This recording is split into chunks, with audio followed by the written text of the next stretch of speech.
Hello, LaForens and fellow nurses. How are you this evening or this morning, depending on where you are in the world? My name is Holly Musselwhite. I am the clinical nurse educator for Kinetics USA, and I'm so glad that you're joining us for this session on med-surg differences, clinical differences between nursing internationally and the US. So we have a couple of experts here with us today. I'll introduce them in just a moment. They're popping up on the screen now. So good morning to the two of you. I know you guys are in the US. So Mark Jones is joining us from AM International, and Carl De Los Santos joins us from Missouri. And he is a Filipino educated med-surg nurse who's also had some UK experience. But I'm going to let both of them take a moment and introduce themselves to you. So Mark, we'll start with you. Thanks, Holly, and happy to be here with everyone today. As mentioned, my name is Mark Jones. I'm one of the clinical managers here in the offices at O'Grady Peyton International. Work closely with our nurses as they transition here to the U.S. and get used to those clinical practice differences. And I'm very excited that Carl has joined us today.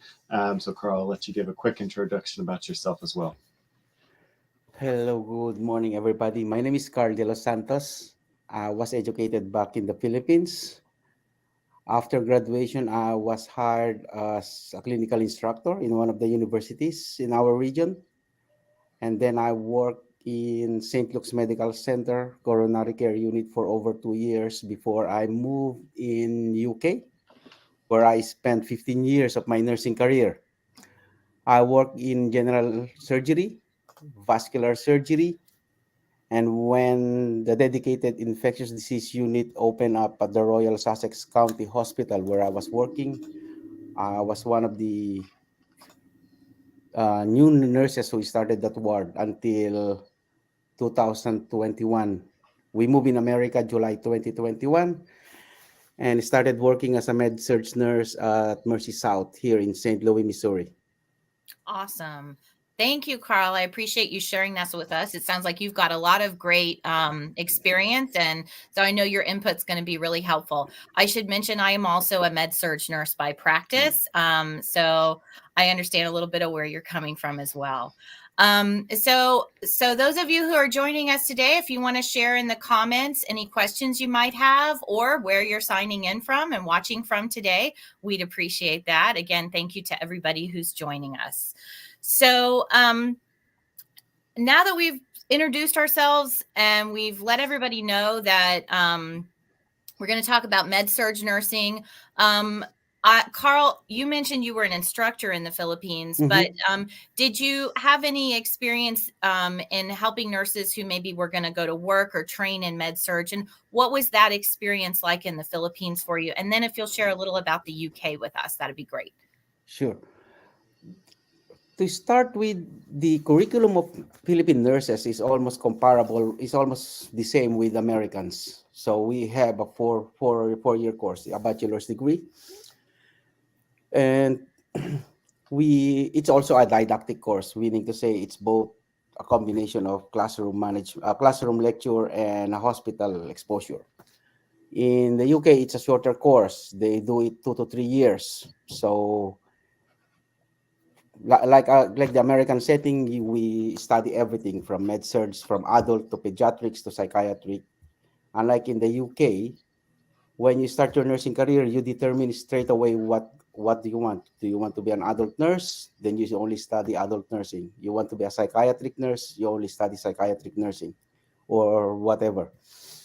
So nurses in the Philippines are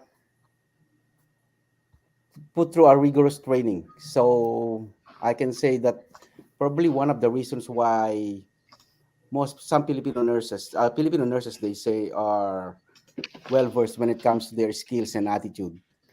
Caring is already part of our culture. So the skills is we learned it a lot during our exposures to all different hospitals, and of course the setup in the classroom. That's great information. So, yes, we see Filipino nurses coming out with a very well-rounded training.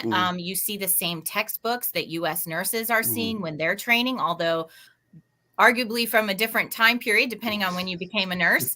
But, we all recognize those authors because they continue to Yes. update their texts, and we Yes. continue to use most of those popular, well-known ones. So, what about orientation? Well, actually, we'll get to orientation in just a minute. What are some of the things that you see different in working in the USA versus your experience overseas? Are there some like glaringly obvious things that you've experienced that you've had to adapt to? Yeah. When I left in the Philippines, I work at St. Luke's Medical Center. They provided us with a 10 weeks course of orientation. It is coupled with 6 weeks lecture and 4 weeks on the floor exposure. When I moved in England, it's a different story. So they provided us with a bridging program. It's a 6 months bridging program.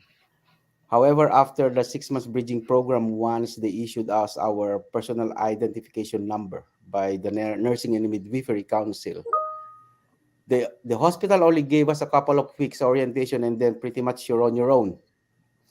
In contrast with the orientation I got from the hospital where I'm working now, it's also it's comparable to the orientation I got from Philippines, which is almost 8 weeks orientation. So it is coupled with an online courses, which is very popular right now. And of course, some face-to-face training because I came here almost at they start at the middle of the Omicron variant when it's kicking in. So it's still pretty much tight when it comes to lockdowns, and then slowly, and then it's a proactive orientation where the manager is always in constant contact with us and asking us how are we doing, do we need more time, things like that.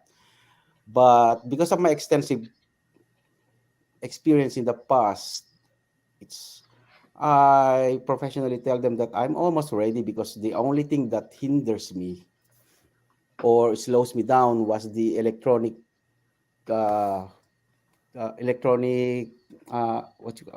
medical records. Because in UK, though I spend a lot of time in UK, it's still much paper based. It's half. It's a hybrid system that we use there. Unlike here, everything is done online. So it was a major obstacle for me. But then, well, as we nurses, we always say adapt and improvise. So we have to make our own way to get through it. That's absolutely correct. Yeah, change is the only constant. So, Yes. Mark, from your experience, why is orientation so important when it comes to the nurses' transition and training here to the U.S.? Yeah, I think, as Carl kind of mentioned there, orientation is crucial as you transition here in your journey to the US, because there are going to be so many different practice differences, different equipment, different policies, procedures, or culturally, there may be some items or interventions that you were not allowed to complete as a nurse in the country you're currently working. And then when you come here in the US, it may be, a basic expectation of your nursing care. So that's where we really focus our time and efforts in your orientation orientation process, both pre-arrival to the U.S. and once you've begun working here in the U.S. We want to make sure, both the kinetics and OGP teams, that we're getting you that support that you need. If you have questions or concerns, that you're reaching out with us. If you want some extra resources on a particular item, that you let us know, and we can get you videos or reading materials, or sometimes even do a one-on-one teaching session with you. And all in all, your orientation should last quite a few weeks. We want to make sure that you're getting a thorough orientation. And if you feel like you are not getting that orientation in your current work setting here in the U.S., then that's where we can jump in and help advocate for you. We think we need a little bit more time, or maybe we can do some help in teaching with you to help you feel a little bit more comfortable coming off of orientation. I'm sure, Carl, you can probably back this up. There's always a little bit of fear as you're coming off orientation for the first time, right? Mm-hmm. So everything's new. You're finally on your own. You were probably an expert in your previous setting, and now you're feeling a little bit more novice than the role. So we want to make sure that you have that support that you need, and get you those resources over to you as well. Thanks, Mark. So I do see we have nurses from all different locations. We have Gina signing in from England, and Jessica is from Jamaica, but currently living and working in Canada. So she's a bit of a traveler as well. Christine is joining us from Davao City in the Philippines. Haven't had a chance to get out that far yet, but hope things are going well for you this evening. And thank you for joining us. And Ifaima says she's glad to be on the forum, and we're glad you're here with us. So thank you so much. Mildred is joining us from Dubai. So we got quite a variety of locations joining us today. So Mark, in follow-up, what should a nurse expect on average for an orientation in a med-surg setting here in the U.S.? And then, Carl, if you have anything to add, we'll jump to you after Mark shares just sort of the general information. Yeah, so every hospital is different here in the U.S., and every unit, even within the hospitals, are different here in the U.S. Your orientation should be tailored to your needs, your learning style, different practice differences that you may have been coming from that you need to pick up and learn now here in the U.S. as a nursing responsibility. As a general rule of thumb, though, what you can anticipate, especially as a med-surg nurse, ideally around 4 to 6 weeks of orientation, potentially longer. That 4 to 6 week recommendation is kind of what we give to the different hospitals we work with as a best practice, as a minimum time frame for orientation. But once again, your practice setting may vary vastly from another international nurse that you're working alongside of at your new hospital. So perhaps you're coming from a very well equipped hospital in the UAE, that you've already been there. You have a lot of US type equipment. You have Cerner or Epic that you're using as an EMR, but maybe you might be a nurse coming directly from the Philippines, where you're still kind of more accustomed to that paper charting. You're calculating your drip factors. You don't have an IV infusion pump for your basic medications on the medical surgical floor.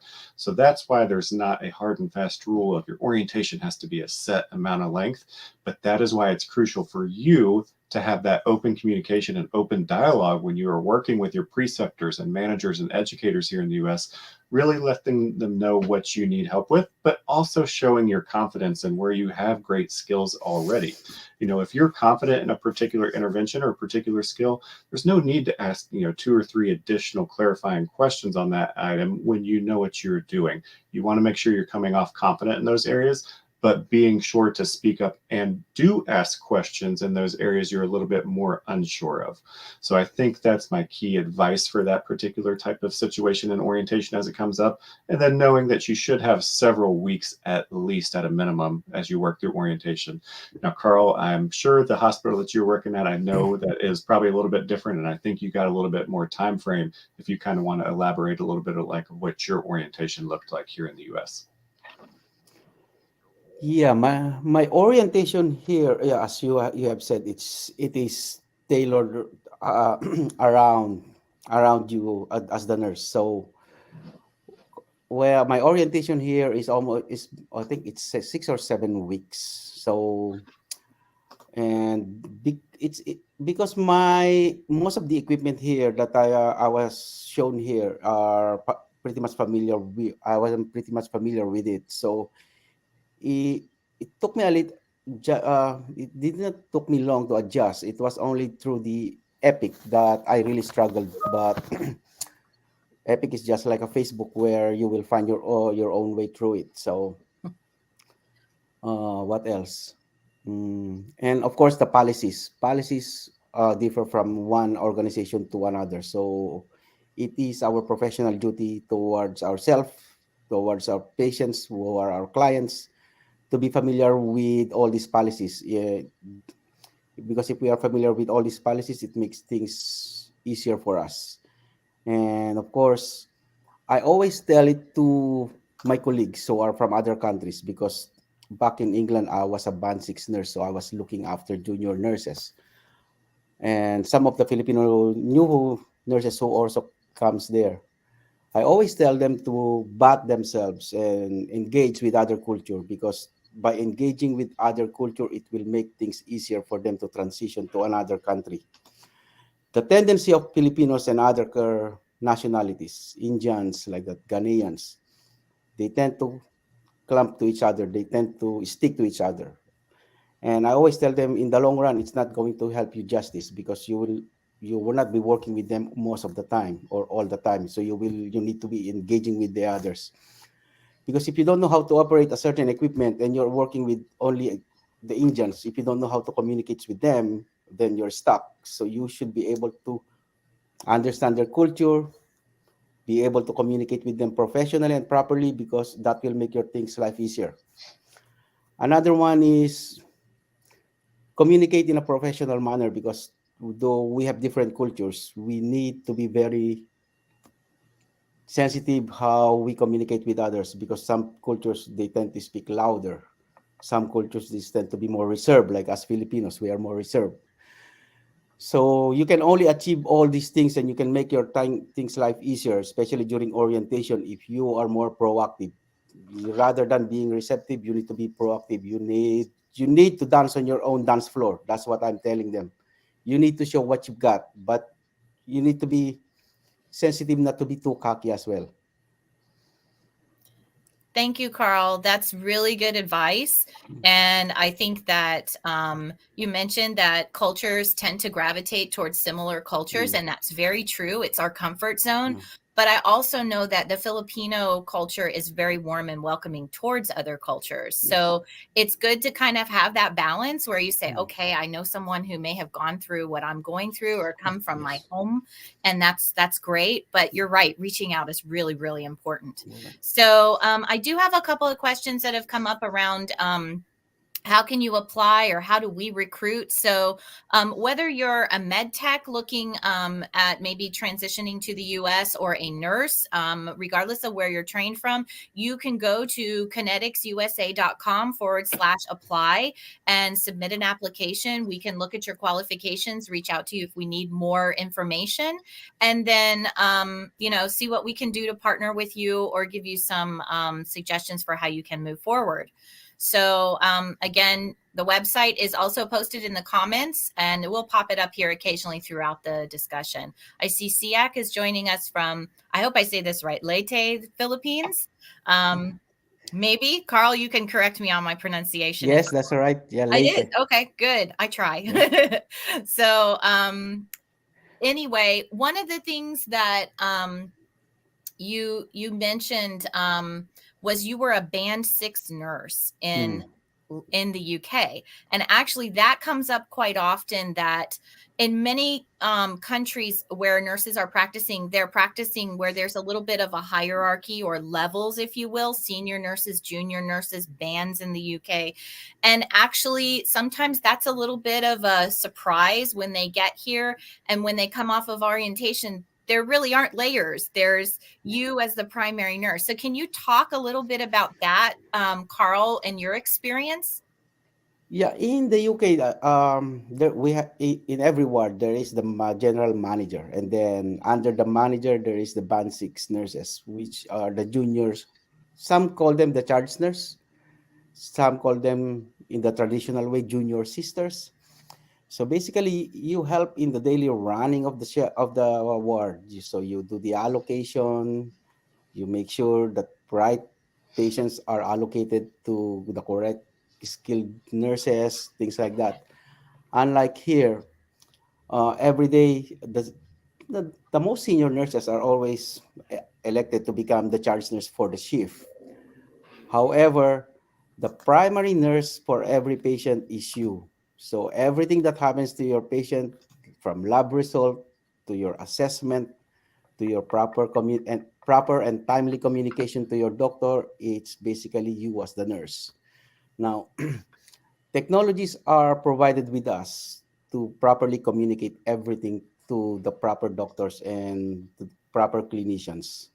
The hospital where I am working, we are provided with a Zebra phone where it is basically a pocket phone, a pocket computer. It's a phone as well. So anybody, doctors who are looking after your patients or any team members can directly communicate to you. It is also your handheld computer. You can scan your patient's wristband. You can give meds via that phone. You can read notes or put notes via that phone. So everything is within that simple. It's like an iPhone size. So what else? So yeah, you do everything. You do your assessment. For those Filipino nurses there, I'm always telling them familiarize yourself with the assessment because assessment from head to toe is basic here in America. Auscultation is a must, so you need to familiarize yourself. I know you are doing it already, so invest well in a good stethoscope. That's the only thing I can say. Yes. All my life here or all my nursing career life here in the US, we've always kind of parroted something similar, which is the stethoscope is part of your uniform. And it's not just meant to be sitting on your shoulders. You're expected to use it and be very skilled in using it. Mark, what are some of the other responsibilities that a med-surg nurse should expect to have in addition to what Carl has already shared with us? Those are all great tips, and I definitely can't reiterate enough. That auscultation piece, that head to toe assessment piece. We know that many of our nurses that are coming here to the U.S., you're doing those skills in some aspect, either regularly or sometimes not as regularly, depending on the ratios and the setting that you're working in previously. So you definitely need to know that when you're coming here to the U.S., that's an expectation for every single patient, every single shift. Doesn't matter how many times you've had that patients for how many days in a row. You still have to document that you have completed that head to toe assessment with auscultation, even if the auscultation is normal or within normal limits or normal parameters. I think some of the other aspects to keep in mind as a med-surg nurse here as you transition to the US is the autonomy that you're going to have to make decisions, to really critical think and call the physicians. Sometimes you're going to call those physicians in the middle of the night if you're especially working that night shift, and you're going to say, here's the situation, here's the background, here is my assessment, and here is my recommendation on what you need to take as far as maybe a medication suggestion or an intervention suggestion. So you may call a physician in the middle of the night. They're going to ask you, well, what do you want for the patient? So it's up to you to have that autonomy as the nurse, regardless of your setting. It doesn't have to be med-surg. This could be labor and delivery. This could be ICU, emergency department.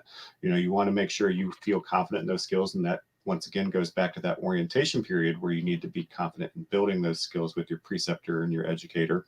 Some of the other differences that you may have, for example, you may be coming from a setting where it wasn't your responsibility to insert the nasogastric tube. Or maybe it was not your responsibility as a female nurse to insert a male Foley catheter. That is definitely going to be your responsibility here in the US. So some of these little practice differences that might come up. Obviously, depending on your setting, there's going to be a number of them. But I think the keys are your basic assessment skills, your auscultation, as Carl mentioned, your autonomy, your willingness to be a patient advocate, and your willingness to make those decisions in collaboration with your physician or your advanced practice providers, rather than waiting for those advanced practice providers to tell you what actions to take.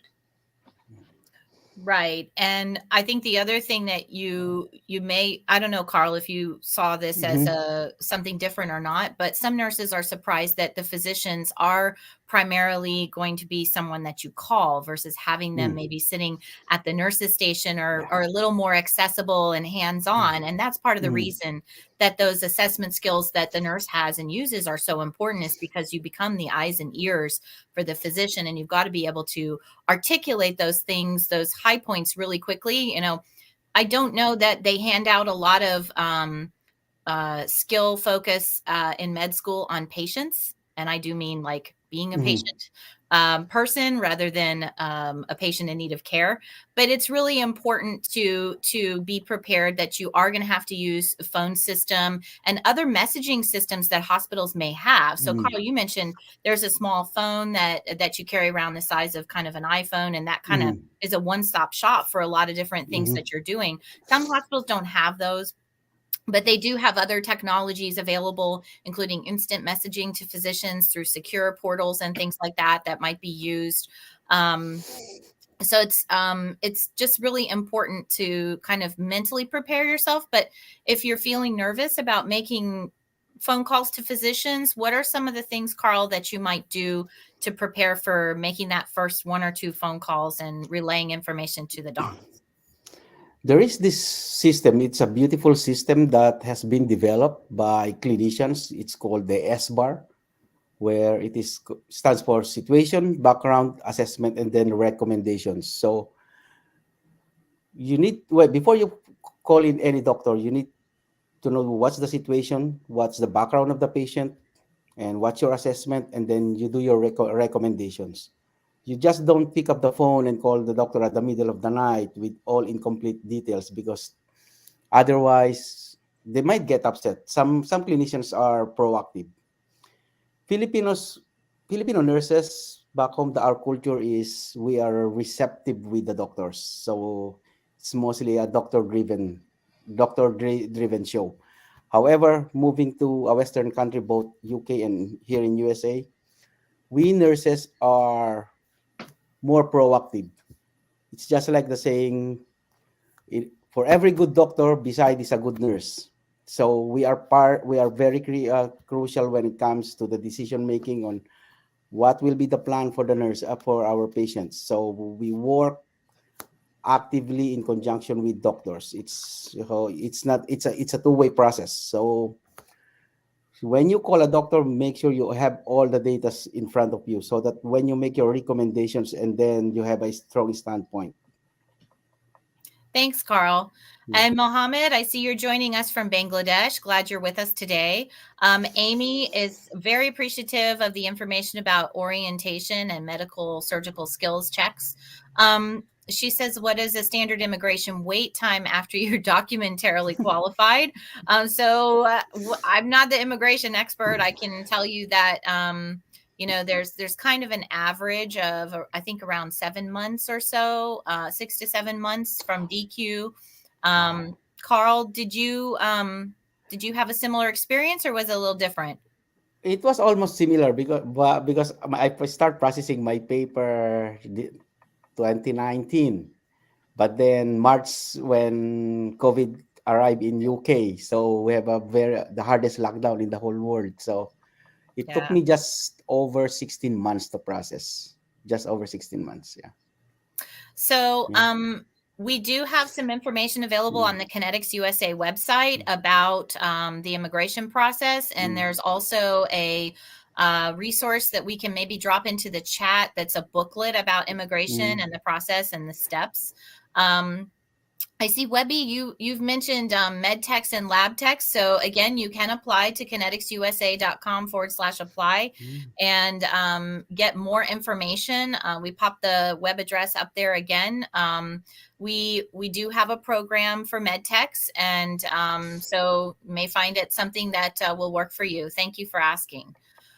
Jessica says, how do you find communication between doctors and nurses? In Jamaica, the doctor-nurse relationship is very important. Communication is open and easy, and SBAR is used. And Carl, you and Mark actually highlighted some of those communication tips and skills. Is there anything else you want to add here, or you think we've done a pretty good summary for Mm. Jessica? Yeah, I think we've given a good summary there, Jessica. I think the best thing to keep in mind is knowing your communication style versus knowing what the communication style of your work setting is like. Yeah. So, for example, as Carl mentioned, sometimes our Filipino nurses are a little bit more reserved in their communication style. Sometimes our Jamaican nurses a little bit more direct, as I'm sure you could attest to as well. So you want to make sure that you understand the person that you are talking to, not just the information that you are giving. And I think that will help your communication. And one thing I would probably mention, and Carl, I think you kind of started going towards it, is you must be the one who drives the care here in the US. You know, yes, it is a collaborative approach. It is a teamwork approach, multidisciplinary in nature in terms of caring for the patients. But as a nurse, you are the driver of that care. If you see that something's not going right, you need to speak up and mention it to the providers. Or if you're having trouble with those providers, then you follow that chain of command and you escalate up to your charge nurse or your manager, whoever you need to make sure that you are advocating appropriately for that patient. Thanks, Mark. That's really good advice. We also have a couple of nurses joining us from KSA or Saudi Arabia, Moshi and Dennis. Thank you for joining us, and we hope you have a great day as well. Raphael says, hi there. Do you have any advice for nurses who've been away from the bedside for 10 years and are considering, I think you mean returning to the practice, Raphael. So you're watching from Vancouver, but you're a Philippines educated nurse. So I don't know the ins and outs for Canada. If you were to look to go into practice there, to return to nursing practice, what I can tell you is that if you're interested in coming to the U.S. to work as a nurse, and you're looking at what's desirable for hospitals here, they absolutely like to see that you have 1 to 2 years of experience in a hospital setting that's current. That's desirable. We do see some hospitals and other settings now who will consider nurses who may not have recent experience, but that can impact what they may be able to offer you. And it can also make your transition to practice here in the US that much harder. So it is pretty important to try and get back into nursing practice, preferably for most hospitals that you actually have that in the hospital. Med-surg nursing is highly desirable, as are all other profession settings right now for nursing. So I'll say that as advice. I don't know if there's anything else Mark or Carl would like to add. Yeah, definitely need to make sure you're getting that acute care experience coming back to the U.S. 1 to 2 years minimum. As Holly mentioned, there may be some different programs between Kinetics and O'Grady Peyton that you could potentially explore. But it's going to be a harder transition, and you may not necessarily qualify for those minimum recruitment standards. So definitely would encourage you to practice as a registered nurse in an acute care setting. Make sure it's a good hospital, one that would qualify for either program. Carl, I don't know if you have anything else to add there. Yeah, definitely. You need a little more experience, because it's not just it's your professional duty towards yourself and your professional duty towards your clients. So you need to be able to equip yourself with the right attitude, knowledge, and skills. Absolutely. And so the other thing is, some of you may know someone who is looking to make the transition to practice in the U.S. And if you do know a nurse who has passed the NCLEX, Kinetics currently has a $1,000 referral bonus. Details for that can be found at kineticsusa.com/referral. And that information is also in the chat if you're interested. So just keep in mind that if it's you or somebody else who's interested, we do have a way to reach out to you and connect with you if you go to the website. As Mark mentioned, sometimes there are certain opportunities for people who don't have recent clinical experience, but those are very limited. So again, get back into it, get some acute care experience. That's probably going to help shape your experience when you do transition to the US for the better. All right. So, Jessica, you mentioned in Canada, you've seen in practice, doctors are often annoyed by you calling.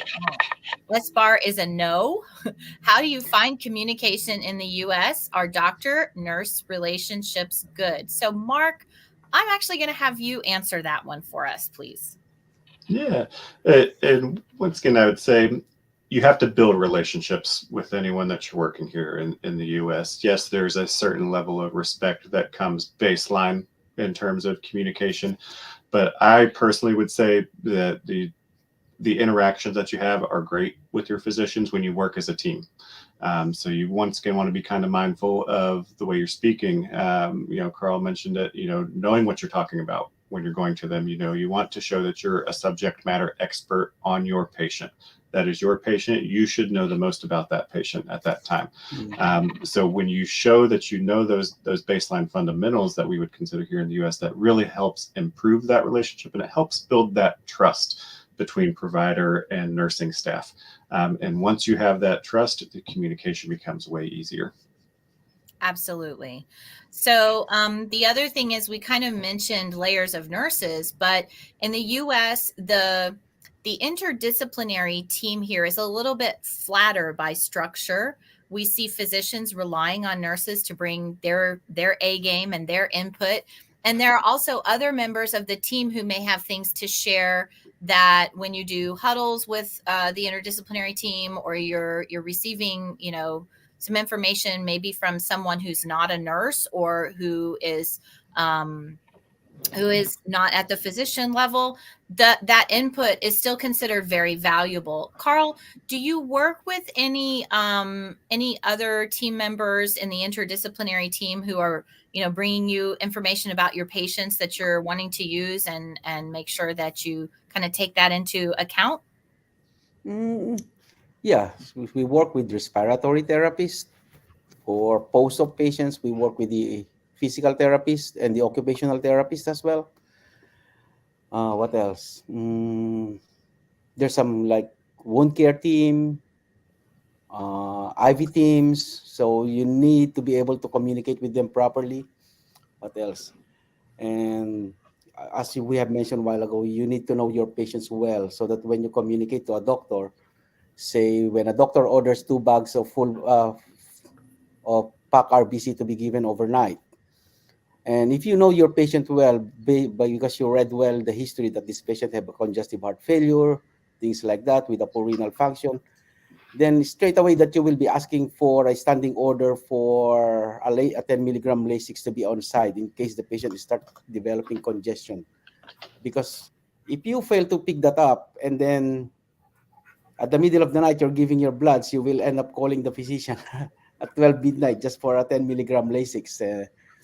Then of course some physicians are not going to be very happy. You should have picked it up earlier, but of course.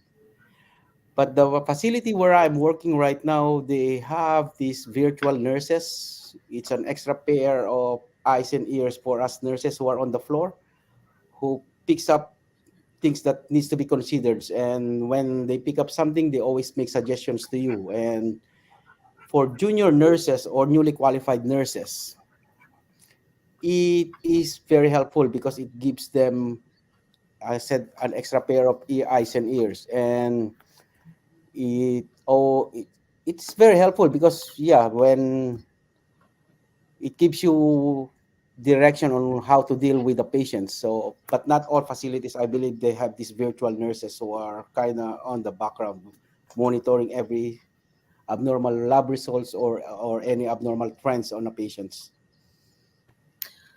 So that sounds like something unique, but could be very helpful and kind of keep you on top of things, because you can't be everywhere all the time. Yes. So having those extra eyes and ears is important. Mark, I know some facilities also have nurse techs who are sometimes called nurses aid in some locations. So how do you see that role interacting with the nurse role here in the US? Yep. So that kind of goes back to that multidisciplinary team approach that we were speaking about. So you may hear it called a tech, a nursing tech, a patient care assistant, PCA. Lots of different acronyms, kind of depending on their work setting and the client or the hospital that they are working for, in terms of what their official title is. But this person's here, to help you with some of those activities of daily living. They can get some vital signs for you pretty much, any of those non-invasive procedures that they can help you with, they can. Now, what I would say is usually there may only be one or two techs for a 30 or 40 bed unit. So their time may be split amongst all those beds. So kind of being mindful of how many asks of them, is this something I can easily complete by myself right now? Or is this something that I should delegate out because I really don't have the time, but I know that it is within their scope of practice to complete? So they can be a great asset to your team. Once again, building that trust and relationship with them as a collaborative approach to your patient care. You may go in and you come in and you say, hey, I'm working with this tech today, Maria. Maria, can you come in and help me with the bath real quick? I think if we both do it, we can get it done in about 5 or 10 minutes rather than one of us taking 20 or 30 minutes to get it done. So you want to make sure you are talking to your techs early on in the shift, that you are developing a plan of care for all of your patients, and then understanding what other responsibilities that tech has as well to another nurse, to another patient, that you need to be mindful of to make sure that they are completing all the items that they need to complete on their end. So it's kind of a collaborative approach. Thanks, Mark. That's really good advice as well. Paul is joining us from Ghana, and you are a kinetics nurse. So that's awesome, Paul. We're glad that you're with us today. Yuvita says, hi, are NICU nurses also in demand in the U.S.? Thanks. Yes. So there are, some areas of the U.S. have a higher demand than others for some of those more specific specialties, if you will, like NICU. But we do find that there's very few settings that I can think of that aren't in high demand. So Yuvita, we welcome your interest and hope that you'll keep moving forward to look for an opportunity here in the U.S. Dennis says, as a nurse, communication is important to deliver the best quality care to your clients' needs, especially to doctors and nurses. If you're unsure about the procedure or the things you do, just don't hesitate to ask. That's a really, really important point. We're probably going to hammer this one pretty heavy today, too. Asking or speaking up is so important if you feel nervous, uncertain.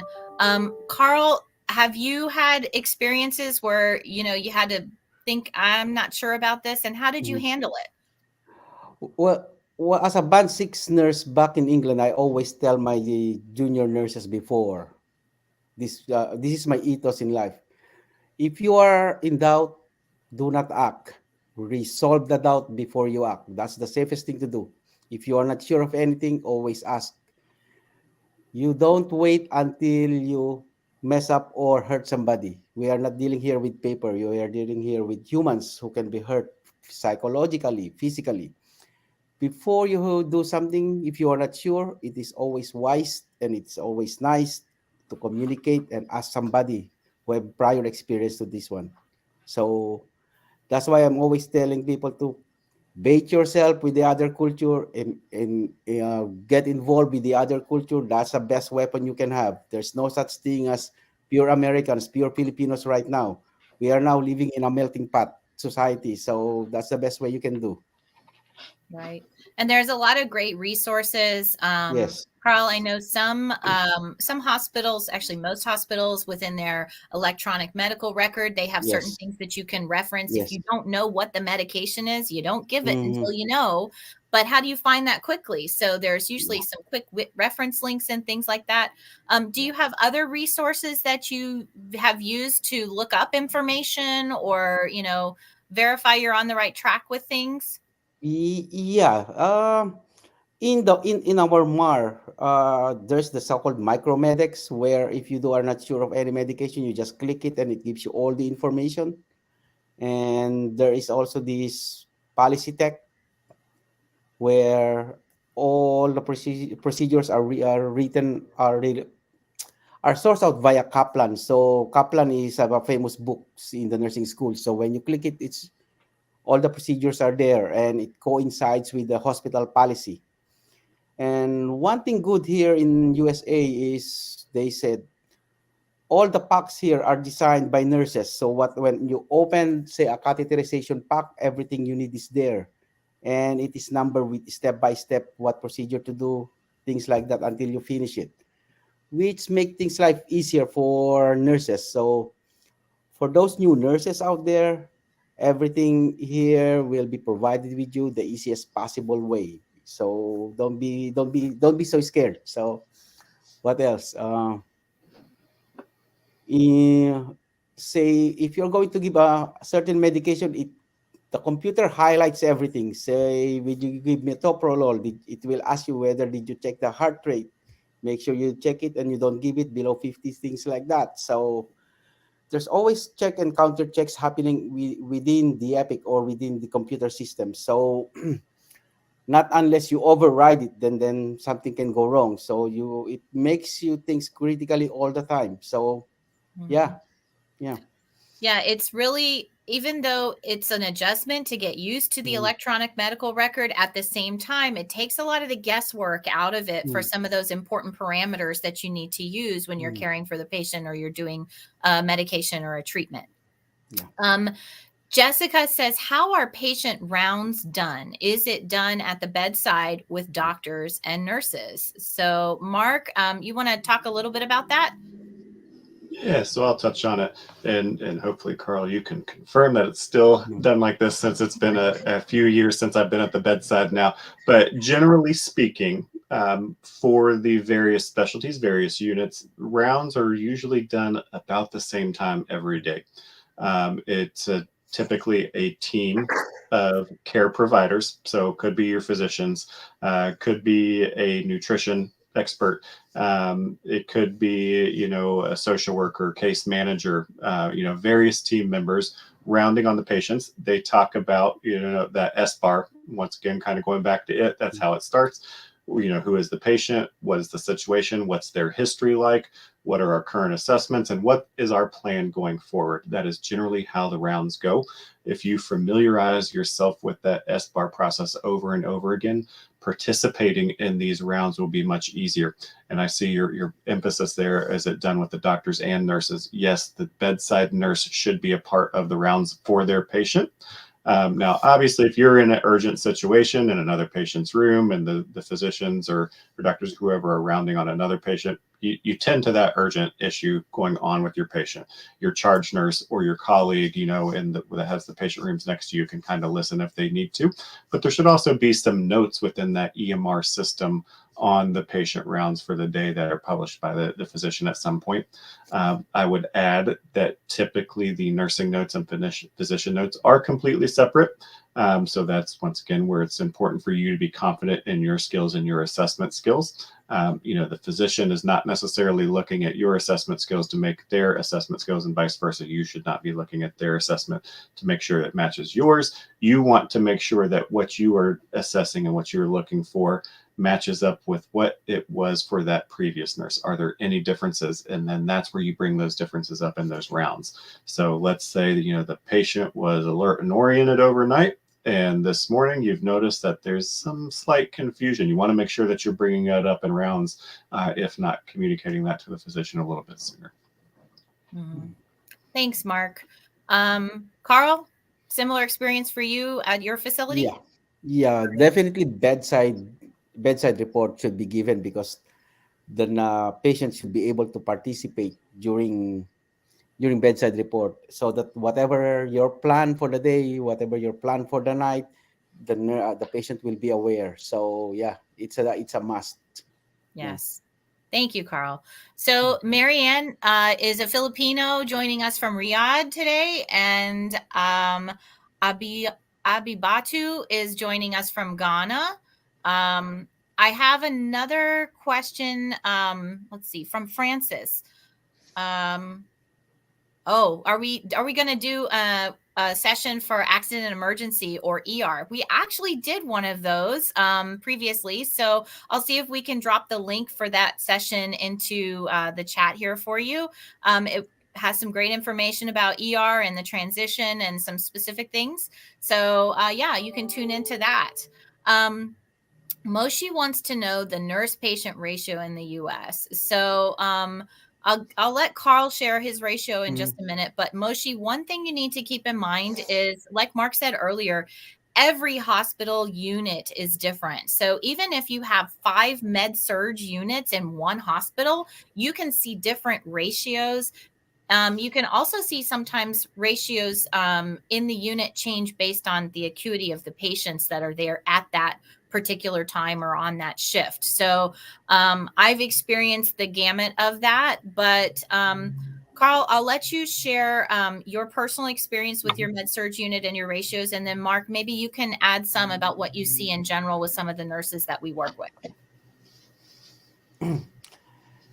The main facility where I'm working right now is during the day we have 1 nurse is to 5 patients. At night it's 1 is to 6. However, in the other hospital where I do my PRN job, it's 1 is to 5. So it depends really on the facility. Yeah. Mm-hmm. Yeah. Mm-hmm. And maybe some of the other resources that might be available and how the responsibilities are divvied Yeah. up. So, Yeah. okay. Mark, you want to share what you're seeing with some of the nurses we work with? Yeah, so it's kind of on average there with what Carl said for our medical surgical wards. I would probably say right now you're going to be hard pressed to find a 1-to-5 ratio. It's usually about 1-to-6 most med surg. It could be 1-to-7, 1-to-8, depending on what the staffing for that particular hospital or that particular unit is like at that time. Once again, medical surgical. Your step down units here, your telemetry units, PCU units, those ideally should be a little bit lower. A step down unit may be 1-to-5. And then once again, in an ideal scenario, PCU 1-to-3, 1-to-4, more likely 1-to-4. Sometimes we are seeing some PCUs right now that are going up though 1-to-5, 1-to-6, just because they're having such an influx of patients. And as we know, there's nursing shortages all over the world. And obviously, as an international nurse coming here to the U.S. and working with us as staffing agencies, you're coming into a hospital that doesn't have perfect staffing. I think that's very important to understand as you come in, that your ratios may be slightly higher than a hospital that is perfectly staffed here in the U.S., which seems like a dream scenario that I haven't quite heard of or found for anybody yet. Now, ICU, could be 1-to-1 if the patient is incredibly sick. There's multiple people in the room. You're worried about them coding all shift long. More likely to be 1-to-2 in the ICU and potentially up to 1-to-3 at times in the ICU here in the US. I know sometimes that's a little bit of a shock, especially for our nurses maybe coming from the Middle East or the UK that are a little bit more accustomed to those 1-to-1 ratios. Kind of be prepared for 1-to-2, 1-to-3 at times in the US here. And then accident and emergency department, maybe 1-to-4, 1-to-5. Could be 1-to-3. It just kind of depends on the area within the emergency department that you were working on. Your ratios in a resuscitation area or a trauma bay, as we may call it here in the U.S., will probably be a little bit lower than if you're just in the general part of the emergency department or the observation part of the emergency department. And I think another key thing to know is sometimes we have behavioral health or psychiatric holds in our emergency departments as well, where the ratios may be slightly higher because it's more of an observation patient, not necessarily acutely ill with a medical condition, more of a psychiatric behavioral health condition to monitor. Thanks, Mark. That's really good information for those who are maybe practicing in different specialties as well. So I appreciate you sharing all those details. So Francis, you're joining us from Kenya, and Glinda is joining us from Jeddah, KSA. So thank you both for joining us. And I do see that we've dropped the information from the session for ER nursing into the chat. So you can take a look at that using that link. Okay, so I think all of us have faced burnout, especially in the last couple of years, given how healthcare challenges have just exploded with dealing with COVID and changes every other day on what we're supposed to do. But can you tell us, Carl, what are some of the things that you think might help or that you have used to help you deal with burnout? All right. One of the best practice that I was able to pick up in England, working in England, is where they encourage us to take our regular breaks.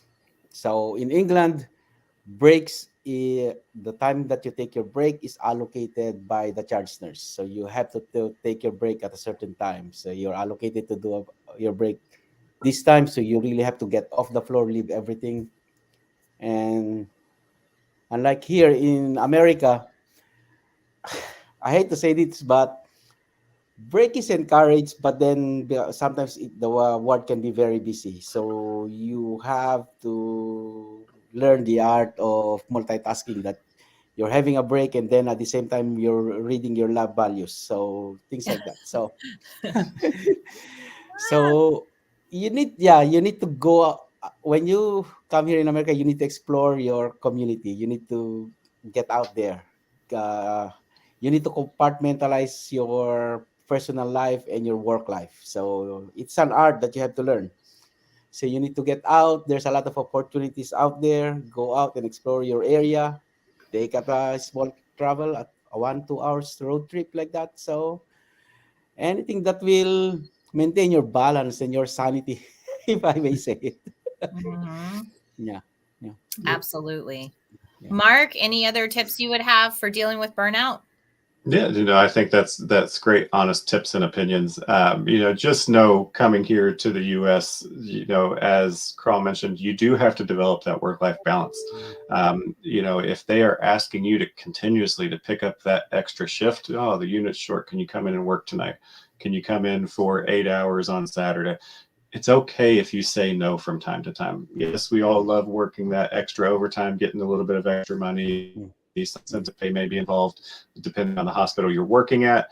But it's not always worth it if it's affecting your emotional health and mm, that work-life balance, as we talk about. So we want to make sure you're mindful of that, and also know, as coming over as an AMN employee, both now with Kinetics with AMN, Grady Payton with AMN, you have resources available to you to help you with that mm, burnout. Employee assistance programs, counseling sessions, financial advice, different things. Just ask your team here of how we can get those resources over to you. More than happy to help. You have tons of support, and I think that's the biggest thing you need to build. Even if you are coming here to the U.S. by yourself, a single nurse going to a city or a state where you don't know anybody else, you have to build those relationships with your support team. And mm, sometimes your support team may be, myself, or, Holly, or, one of the other nurses on the floor that you've just met.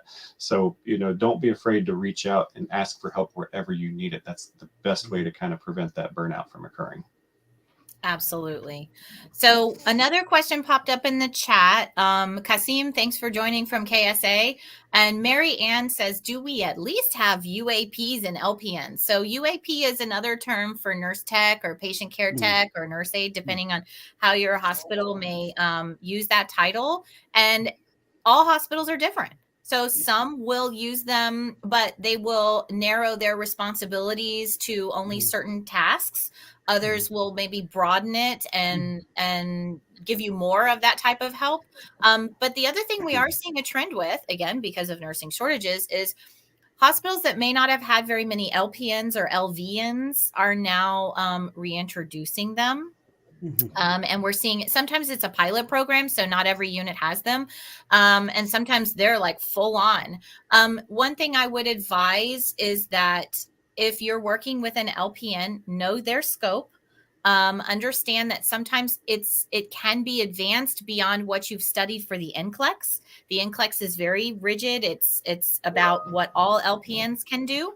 And so when you start to look at specific states as well as specific hospitals that may offer some additional training to broaden that LPN scope, you may be surprised. Carl, do you work with any LPNs at your hospital? Yeah, the hospital where I'm working right now, they just started reintroducing the LPNs again. So yeah, most of the LPNs that I work with, they're very proactive, uh, and I'm also being proactive because I've never worked with the LPN. We don't have LPN back in England, so I asked them, so Mhm. what's your scope of practice? And they're very proactive in saying this is what we can do and this is not we can do. So, and when I do my bedside assignment, so I always make sure that everything is balanced with the work that they can do and the work that they can do, and make sure that they handle the most stable patients as so that they don't bother my nurses who are also looking after some acutely ill patients already. So yeah. Mhm. So yeah, I think some nurses may look at LPNs and say, well, they don't have as much education as I do because I'm an RN and their license isn't as, Mm, as high level as mine. The reality is when you work with LPNs in a team setting, it's mm, very important to mm. respect what they bring to the Yes. table and to Yeah. listen. Sometimes they're going to pick Mm, up on things and you can't look at it as, well, exactly. they're an LPN and I'm an RN, so I don't really know if I really want to listen to that. You really want to take what they're sharing about the patients that you Mm, may be sharing responsibility for into mm, account. Um, okay. So we just have a couple of minutes left, and I want to thank you both again, Mark and Carl, for joining us today for this show. I think we've shared a ton of information, and I think we've answered most of the questions that were posted in the chat. So thank you for that. Um, let's see if if we're talking about orientation, I want to circle back to that for just a second. And you are working with a preceptor and it just doesn't seem to be going well. It's not maybe what you expected. They mm. seem maybe to not be the best match for what you were expecting. Mark, what would you suggest that nurse do to deal with that type of situation and hopefully resolve it in a positive way? Yeah, you definitely have to advocate for yourself in that sort of situation because, as we know, personalities are different. Even if you are very friendly with the person you're working with, they may not be the best preceptor for you. Especially as you're coming here and learning new practices, you want somebody's patient who's willing to teach you, let you be hands-on. And I always give the story of I was a horrible priest, just wanted to get in there and get everything done and make sure that I was super quick. And now, seeing it on the other end of the spectrum, helping our international nurses, we understand how important it is that you find that appropriate preceptor. So if it's not working out, you have to speak up, talk with your manager, talk with your educator on unit, talk with your support team, either Kinetics or OGP, whoever you're working with. And even if you're not working with one of our agencies, whoever your support person is, let them know, hey, I just don't think that it's working out with my preceptor. I appreciate their time and efforts. However, I just don't know if I might learn better from somebody else. It's okay to change preceptors. We would like Mm, that preceptor to stay consistent, one or two people that you're consistently working with.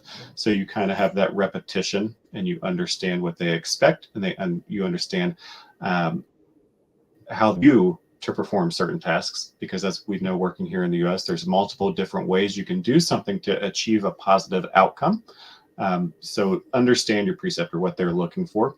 And once again, if it's not working, speak up, talk to your manager, talk to your educator or your support person within your agency. mm, Absolutely. We are all here to make sure that you're set up for success.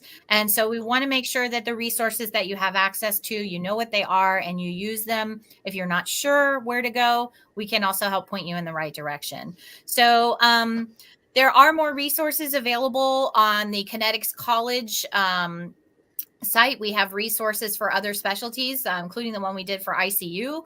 We have discussions about English exams, and so free sessions on that you can join, as well as if you're preparing for the NCLEX, there are some sessions related to NCLEX topics. So please check those out on our website, kineticsusa.com. And they're also posted, I believe, on YouTube. So check those out. We do have some upcoming shows available for you, some NCLEX sessions. So they're popping up on the screen here now. On the 16th, we are going to talk about immigration. So if you have more immigration questions, that'll be an awesome opportunity. On the 23rd of December, we have a special Christmas show. And then we have some best ONU moments in 2022. And coming in January already, we have additional sessions available early January, taxes in the USA. If you don't know how that works, you definitely want to tune in. New year, new plan in 2023, goals for a recruitment event, an immigration Q&A will be on January 20. And on January 27, we have part 2 of our spousal support session. So please take a look at opportunities to attend some of those. And again, if you're interested in applying to Kinetics and finding out if we have something that might work well for your needs, you can go to kineticsusa.com/apply. We are a part of AMN, as we mentioned earlier. So we appreciate our other AMN partners, Mark from OGP and Carl, who's joining us today. Thank you guys so much. We really appreciate your wisdom and look forward to future sessions. Have a great rest of your day. Thank you. Bye-bye. Thanks, everyone. Bye-bye. Thanks.